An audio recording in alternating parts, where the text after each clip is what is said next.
පිට යනවා කියන එක වැරදි කියලා දැන දැනත් ඇයි ඔයා ඒකම කරන්නේ? ඔයා දන්නවා ඔයා අවුරුදු ගාණක් ගොඩනගපු බැදීම ඒකෙන් විනාශ වෙනවා කියලා. ඔයාගේ නම, ඔයාගේ අනාගතේ කුඩු පට්ටම් වෙනවා කියලා ඔයා හොඳටම දන්නවා. හැබැයි ඔක්කොම දැන දැනත් ඔයා ගිහිල්ලා අර අනියම් සම්බන්ධතාවයට පැටලෙනවා. මාට්ටු වුණාට පස්සේ ඔයා කියනවා අපේ සම්බන්ධතාවයේ ප්‍රශ්න තිබ්බා, එයා මාව තේරුම් ගත්තේ නැහැ. ඒකයි මම එහෙම කළේ කියලා. මේක ඇත්තටම ආදරයක් හොයාගෙන ගිය ගමනක්ද? එහෙම නැත්නම් අත්තරදීමක්ද? නෑ, අද මම අර පරණ කතා ඔක්කොම පැත්තකින් තියලා ඔයාගේ මොලේ රවට්ටන මේ රසායනික මායාවත් ඒ මායාව විසින් ඔයා නිසා අවුරුදු ගාණක් කැපවුණු මිනිස්සෙක්ගේ යථාර්ථය ඔයා විහිළුවට ගන්න දරුණුම ඛේදවාචකයක් මම අද එළියට ගන්නවා. වරදක් කරනකොට ඇයි ඒ වෙලාවේ වාට කිසිම දුකක් දැනෙන්නේ නැත්තේ?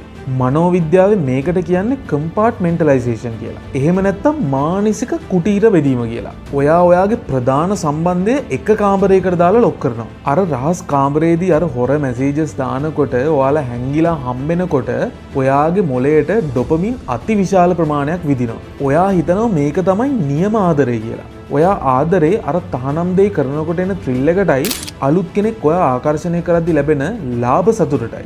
ඒක හරියට කුඩු ගහනවා වගේ රසායනික ඇබ්බැහියක්. ඔයා කෙනෙක් එක්ක සම්බන්ධයක් පටන් ගත්තාම ඒ මනුස්සයා ඔයා වෙනුවෙන් එයාගේ ලෝකේ වෙන අයට තිබ්බ ඔප්ෂන්ස් ඔක්කොම අතහරිනවා.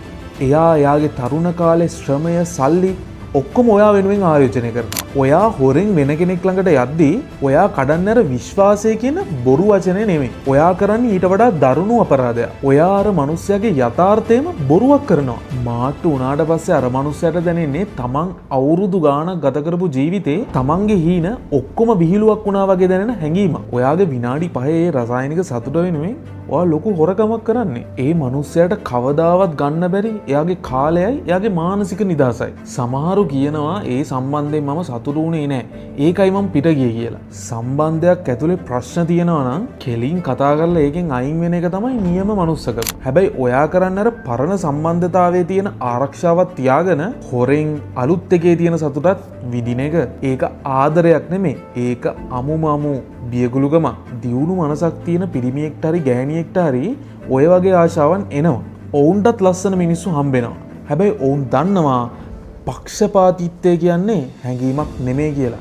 ඒක මනසින් ගන්න බරපතලම තීරණයක් කියලා. මොලේට ඕන විදිහට නටන රූකඩයක් වෙන්නේ නැතුව තමන්ගේ හැඟීම් පාලනය කරන්න ඔවුන්ට පුළුවන්. තමන්ගේ රසායනික ඇබ්බැහි වහගන්න අපේ ප්‍රශ්න තිබ්බා කියලා නිදහසට කරුණු කියන එක අදින් නවත්තා. ආශාවන් වලට වහල් වෙලා අනිත් මිනිස්සුන්ගේ කාලය සහ යථාර්ථය විනාශ කරන එක ඕනම දුර්වල මිනිස්සෙක්ට කරන්න පුළුවන්. හැබැයි තමන් ගත්ත තීරණය වෙනුවෙන් තමන්ගේ ආවේගය පාලනය කරගෙන කෙලින් හිටගෙන ඉන්න එක අන්න ඒක තමයි ක්ලාස් එක.